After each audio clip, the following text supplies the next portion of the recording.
I feel like before I was sort of like in my body, but I don't know, I was just sort of, it was my body, but I wouldn't understand it. So I was more trying to guess, why it would do this or that, and why my body would change, and why would I have these mood swings or these breakouts, and why do I have this in my underwear, and what's happening? So I had lots of questions and no answer. And when I started to track and started to learn about how everything works, I felt so much better for it, because I was just like, all right, so it all makes sense. My body's normal, I'm fine, and everything works the way it's supposed to. And it was very empowering for me, just, understanding everything and feel confident about my body as well. Like, I felt a lot better. So I think the first thing I've tried and do was tracking my cervical fluid, because that was something I realized I had for my entire life basically, but never paid attention to it.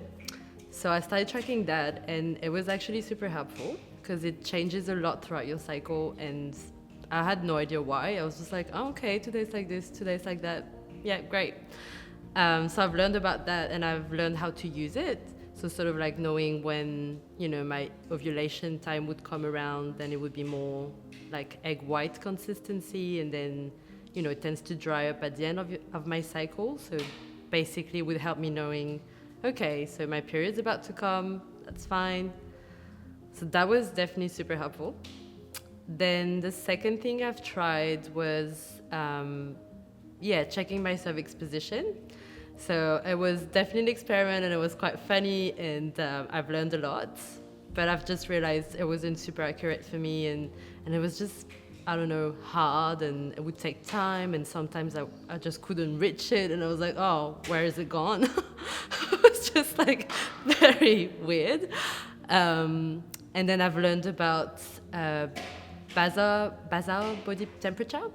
So it's basically taking your temperature and checking how it evolves during your cycle.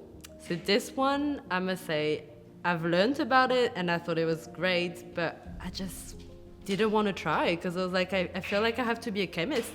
I have to buy the whole thing to be able to do it. So it was just out of my reach, and I don't know, I just didn't want to try because it seemed too complicated for me. And then I realized as well that I had all of these little physical symptoms. So, like breakouts before my period was due. So I realized I had lots of breakouts when usually my skin is pretty good.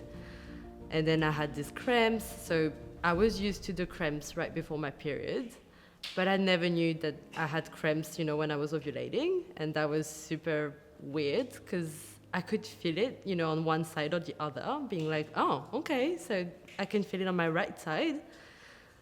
So that was something new. And then I had massive mood swings, like being under the pill, I had those. And it was sort of my excuse, that time of the month. I was just like saying to my partner, oh, it's just my period coming. But then I realized, not being on the pill, that's definitely a big thing. I had these massive mood swings, and I'd be fine, having a good day, and then all of a sudden I'd feel like crying, or I would be in a massive rage out of nowhere for nothing, really, nothing serious. I had this, I had my boobs, I could feel them being bigger, fuller. I was just like, oh, okay, is that a thing? All of this stuff.